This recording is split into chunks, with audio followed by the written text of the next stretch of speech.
Le but, c'est juste de partager puis de se voir parce que quand on a reçu la nouvelle, on s'écrivait sur Messenger. On a quand même une super belle relation, les restaurateurs à Sherbrooke. Puis moi, c'était juste de rencontrer les gens, de les voir, de leur demander comment ils vont, puis aussi qu'on puisse exprimer notre frustration parce qu'il faut l'exprimer aussi. Parce qu'on est toujours dans la résilience, puis à un moment donné, ça fait juste du bien de se dire comment on se sent, puis c'est tout.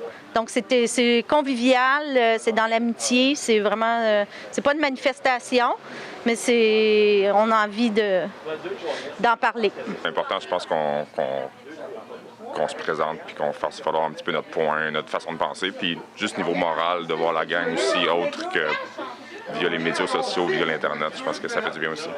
Les courts délais puis la situation en général avec les derniers mois, je peux pas dire que je le prends bien. Tu sais, on a ouvert novembre 2019. Fait qu'on a eu 4 mois avant la première pandémie qui a frappé La première nous a frappé plus fort que d'habitude, qu'on pensait. On n'était pas prêt à du take-out, on n'était pas prêt à rien. On s'est réajusté comme tous les restaurateurs de la région. Puis là, on est prêt pour la 3e vague, mais on aurait aimé ça l'éviter. Voir des clientèles qui mangent ce qu'on fait, qui sont contents d'être là parce qu'on est là, ça va nous manquer beaucoup. Là. Premier temps, par solidarité pour les confrères de ma fratrie, parce qu'on est une fratrie à Sherbrooke dans la restauration. Et puis que la santé mentale des restaurateurs, il faut qu'on s'en occupe nous-mêmes parce qu'il n'y a pas grand monde qui s'en occupe en ce moment. Donc, je trouvais important d'être là, puis parce que je veux également être le porte-voix de mes collègues qui ne comprennent plus l'incohérence à laquelle on fait face depuis hier. L'annonce du passage en zone rouge n'était pas une grande surprise parce qu'on savait que Mégantic en rouge foncé, on était près là, de tout ça.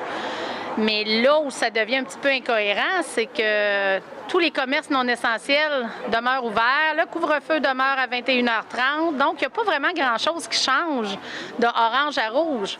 Mais encore une fois, l'épée de Damoclès au-dessus de la restauration puis des gyms comme étant des lieux de contamination, là, on écope encore quand là, il n'y a plus du tout de logique. Quand le docteur Poirier mentionnait dans la tribune hier que la cause principale, c'est la contamination communautaire, puis les rassemblements illégaux.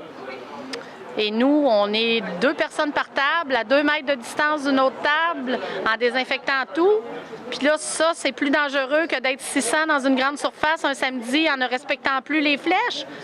Expliquez-nous pourquoi nous sommes un lieu de contamination. Prouvez-nous ça. Puis ensuite, ça va être beaucoup plus facile pour nous de comprendre. Là, on ne comprend plus.